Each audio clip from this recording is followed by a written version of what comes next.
Great. I'm Phil Kithill, founder and CEO of Ocean-Based Climate Solutions. I'll tell you about our ocean upwelling pumps, which regenerate ocean ecosystems while sequestering CO2. And you'll notice the dollar sign, that's where we make the money from sequestering CO2.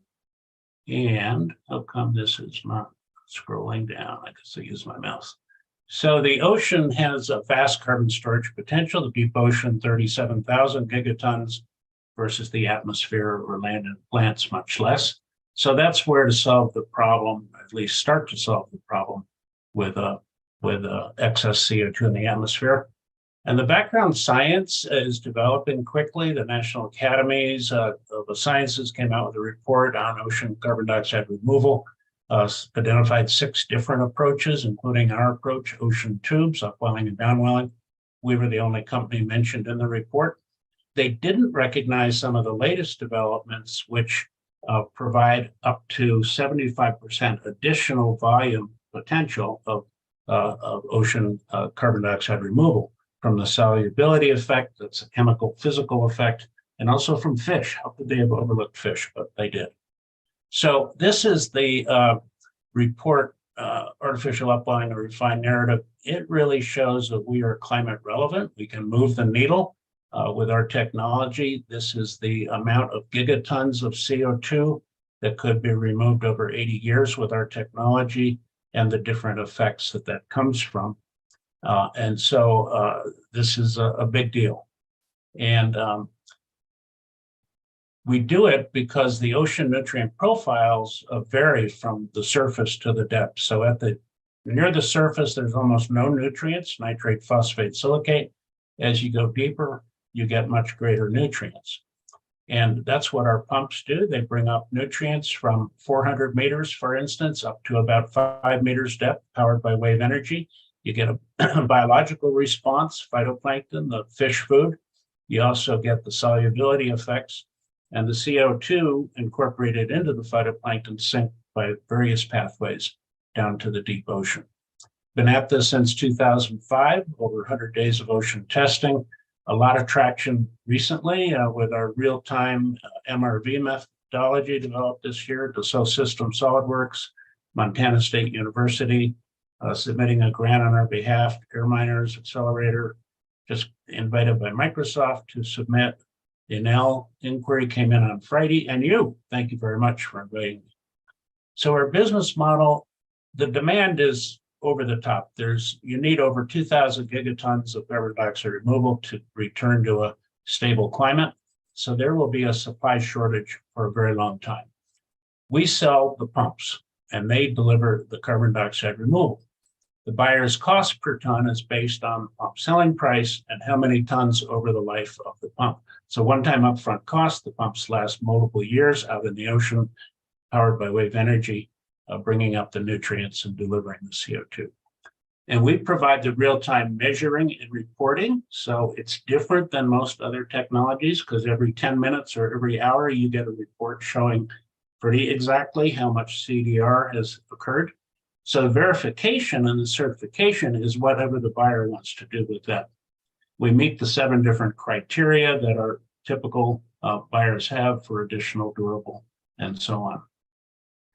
Our scaling up plan looks like this. We can build 10 per year. We can build 1 per year. We built 2 last year. 100 per year, 1,000. The 20,000 per year would be a factory the size of a Walmart supercenter if they vacated it, which they are. So that gives you an idea of how this would scale up. And the cost per ton, of course, comes down over time. Our exit scenarios, an acquisition, IPO, or investors can stay on board, dividends and stock buybacks.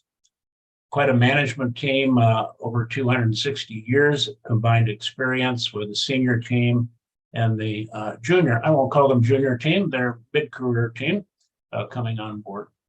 So we're asking for up to $2 million to advance the NOAA grant. It would not start till September 1st. We want to get started right away. If we have to wait till December, we lose a year. That means Earth loses a year. We cannot afford to lose a year. So we're looking to advance that grant with some private funding from you all. $500,000 would get us started, or the full $2 million would be great, and convertible note or whatever suits. So there's my contact info. And I don't have the clock, but I guess awesome. I'm right. Time is up. I missed your 1 minute warning. I apologize about that. But it It's looks okay. like you nailed the timing. Let me bring it back our other panelists in here. And while I'm doing that, you've been at this since 2005. Why is it taking this long? That's never a good sign, especially in the venture space. Yeah. So let me stop my screen share here. So it's the market has not been developed until now. Carbon dioxide removal didn't exist in 2005. We actually started as a hurricane mitigation project from Hurricane Katrina hitting New Orleans. And we were bringing up cold water, which cools the upper ocean, reduces hurricane intensity. The insurance companies wouldn't buy it, but we soon learned about the role, how the ocean works. And as I mentioned, the science on the ocean has been developing only recently, with ocean carbon dioxide removal being recognized in 2021 by the national academies. So it's been a long road. We've been able to keep the ball in the air, and now we're at the right time in the right place. Is there any risk we overcarbonate the oceans? There is, and actually we solve that because we are, call it a gentle nudge to the ocean ecosystem. We're not hitting it with a hammer of overstimulating. When you overstimulate the ocean, it would be like the Gulf of Mexico dead zones, where you get the Mississippi River dumping nitrates in vast amounts out into a limited volume of water. So our upwelling pumps, the flow rate and the spacing of the pumps, which we can control, is such that we deliver the right amount of nutrients. And it's a 24/7, 365 process powered by waves. So it's not a sporadic dump like you have, for instance, with Mississippi River and nitrates. Moritz, do you want to take it away? Go first. Yeah, I have a very stupid question up front, because I'm not sure if I 100% got what the pumps are actually doing, or what. Maybe can you explain that once again, and also what you have changed, or what your specific technological edge is? Yeah, so the pump is basically 3 parts: a buoy that goes up and down on passing waves, a long tube, a fabric tube, 400 meters deep, long, extending vertically in the ocean, and then a heavy bottom weight with a one-way valve. So on this, the buoy is lifting, the valve is closed, the water inside the tube is lifted upward. And then as the wave passes by, the buoy drops, it opens the valve at the bottom, releases the water from the top of the tube, 5 meters deep, and you're delivering those nutrients. The former buoy at the bottom, you're ratcheting the water column upward and delivering those nutrients to the sunlit zone. And so then you trigger the biological response and also the solubility effect, which is you're bringing up old water. It has not been at the surface for 500 to 1,000 years, so it has a lower CO2 solubility. And you bring that up, and it's like a CO2 sponge. And that's the boost, if you will, the bonus that has recently been put forth by that paper that I mentioned. Yeah. Interesting. And a question also on the team and how you came up, or how you developed the solution would be very interesting. Yeah, so my chief engineer, who's shown next to me on that team slide, Phil Fulham in Albuquerque, he and I have worked together since 1995. Previous venture, automotive safety technologies, smart airbags, crash sensing, occupant sensing. And we sold that company to a tier 1 automotive supplier, Methode Electronics, in 2004. And he is president of a sheet metal shop in Albuquerque. So they do our manufacturing. We do the fabric tube in-house. And then he and I and the rest of our team oversee the deployment of the other logistical items. We have an electronics subcontractor, which is the leader in wave energy sensors, CView systems. As I mentioned, we have Montana State as our governance partner, and actually they've applied for this NOAA grant, the $2 million grant on our behalf, and then others, so scientists and so on. Okay, great. And I think I saw pictures of the prototype already in the deck, or was that a simulation? No, that was the real thing off California, where we do have a permit from the U.S. Army Corps of Engineers off Los Angeles to conduct testing. That's a 5-year permit, so we're still good to go on that for future testing.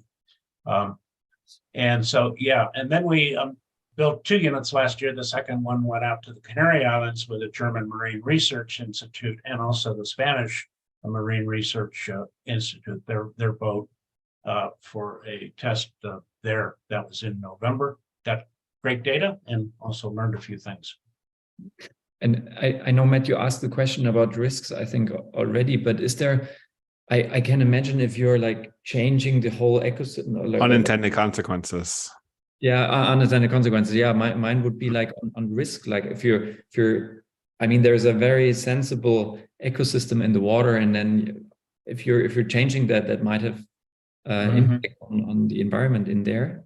Yeah, and first of all, this is controllable in 2 different ways. One, simply by the pump spacing. So we have a known flow rate of 0.67 cubic meters per second.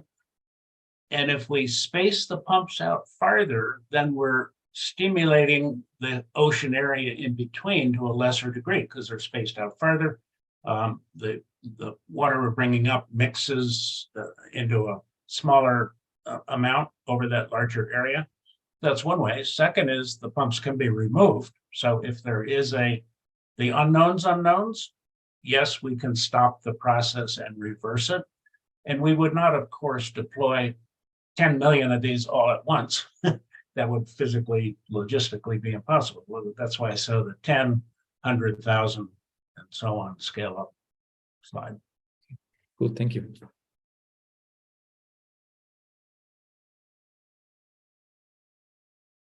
With geoengineering, there's always the risk of dependency or the risk of things, as Moritz was kind of saying, and as I was saying as well, the unintended consequences. Do you not foresee any type of potential issues with fundamentally changing the chemistry and the biological makeup of our oceans without actually knowing what that will do? Yeah, that's a great question. And actually, 2 answers. First of all, this is a natural process. Upwelling happens all around the world, in the oceans, both coastal and far offshore, but not evenly distributed. So nutrients, half the oxygen we breathe comes from the ocean due to photosynthesis from upwelling of nutrients. So I've just taken 5 breaths and 2.5 of them came from the ocean. So that's natural. And the second part of your question, I got sidetracked there.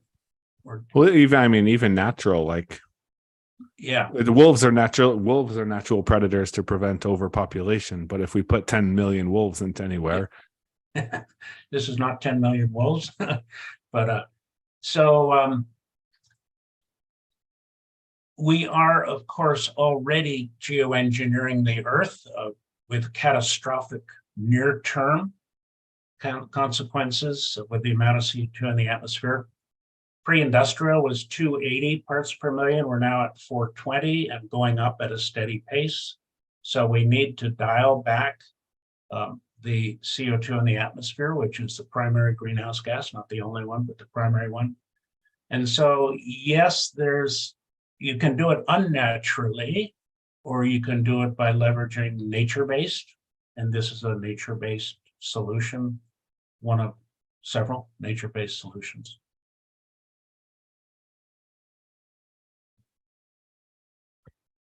you look like you want to say something, Juliana? Oh, sure. Yeah, just a follow-up question on that. So one of the outputs is phytoplankton, right? So you guys are trying to produce more of that. So do you have any ideas or, kind of innovation plans in the works to kind of monitor, some of these unintended consequences? So, is there ways to like monitor the nitrates or phosphates or, concentration of phytoplankton where it's like optimized, but not going to cause additional risk? for overpopulation of that species. Yeah, each pump has a suite of instruments on it, sensors, both basic ones like temperature and flow rate, and highly sophisticated ones like nitrate sensor, dissolved oxygen, salinity, pH, and so on. And that's actually how we do the real-time monitoring, is we satellite uplink that data. Not every sensor would have the $100,000 package of highly sophisticated, about 1 in 10 initially, and then we scale it according to what the data needs are. But yeah, we know where the pumps are, and we're getting in the Canary Islands, we got a 10-minute update. It flooded our inbox with information on what was going on. Great. That's great. So I also have a couple of questions on kind of your business model. So can you walk us through like who would your customers be? I would love to kind of learn a little bit more about that. And Sure, it looks like it's a pretty high price. I understand that the pricing, but would love to kind of just hear more about that. Yeah. Microsoft would be a perfect example, and we reached out to them a couple weeks ago. We have previously submitted to their request for proposals for carbon dioxide removal. Microsoft has publicized they want to remove every ton they've ever emitted, going back to when Bill Gates founded the company in Albuquerque, New Mexico, by the way, long ago. And so they are on a path to do that. They have contracted with a pretty wide range of different technologies. Most recently, another ocean-based company called Running Tide, which has a different approach to this. And I'm highly, very positive on Running Tide. I think they've got a great product and a great company. We match up pretty well with them in terms of how we do it and what we do compared to what they do. So it's not a competitor, it's rather overlay.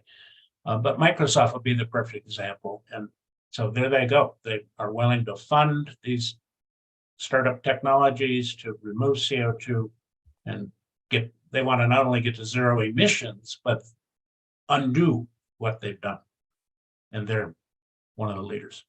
Okay. And then what would be, in your opinion, their motivation to buy something like this? Obviously, they might have a mission to reduce emissions, but what would be their motivation? Would they be trying to, use this to sell carbon credits, or what do you think would be how would this help their business model? Yeah, in my opinion, they're doing it for the in-house benefits, but also the PR benefits.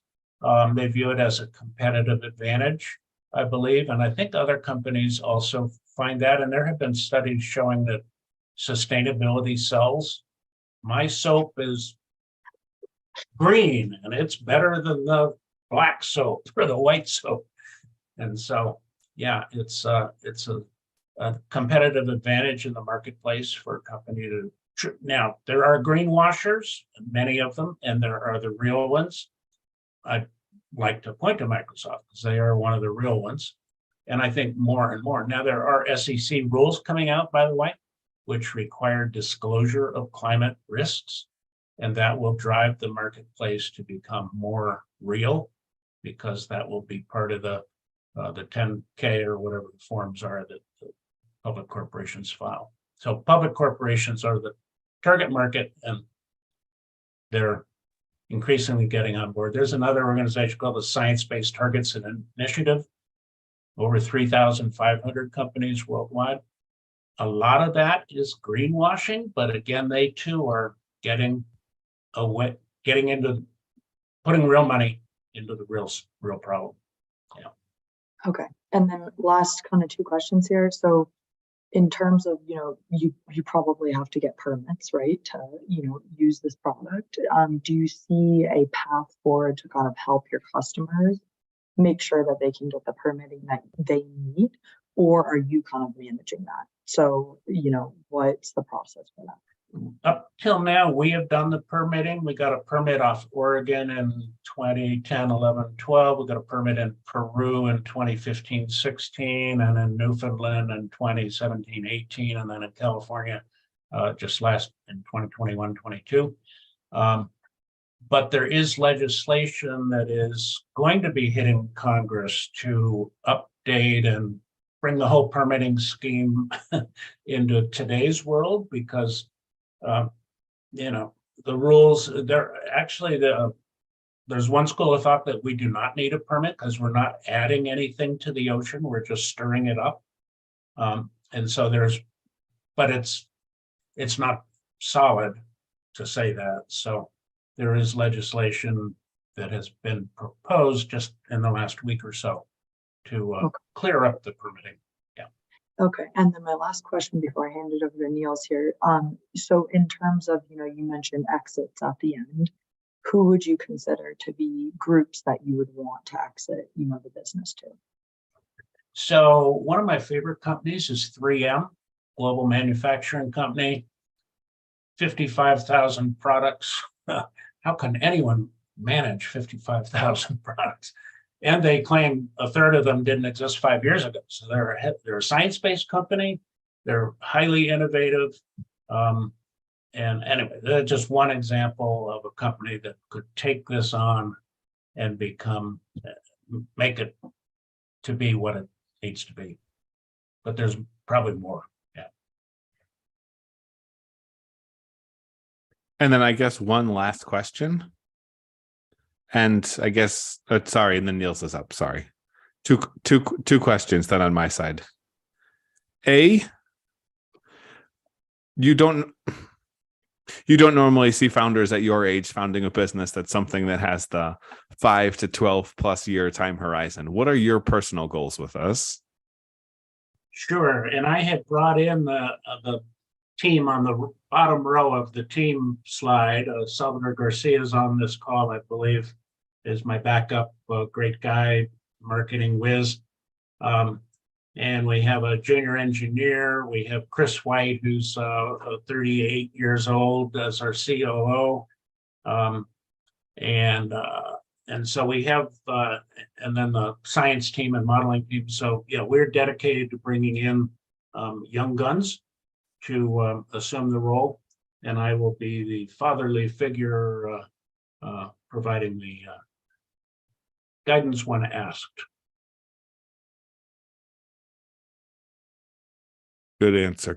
And then the other question I have is, businesses that are built purely around carbon credits can be dangerous because you don't know what the actual prices of those credits are going to be. What's your kind of break-even price for where you guys, where there is a business and where there's no business case, essentially? Yeah, and that's why our business model is to sell the pumps, which will last multiple years, but we don't know how many years. And the more pumps we deploy, the longer will be the average life. Yes, you may have a hurricane or cyclone come through, and if you have 1,000 pumps out there spread across the ocean, you might lose 10 or 50, but you won't lose all 1,000 because they're spread out. And so it's a function of the flow rate, of course, how much nutrients you're bringing up, time of year. We do not operate in the Arctic or Antarctic, by the way, so we're generally the mid-latitudes, 40 degrees north, 40 degrees south. But you have the seasonal changes. So it's a moving equation as to that. But what the company buys is a pump that has providing real-time data for its entire life. And then at the end of its life, they will say, okay, it lasted 6 years. Therefore, the carbon removed was, I'll just pick a number, 1,000 tons. And we paid $75,000 for it. So our price is whatever that is, $75 a ton or something.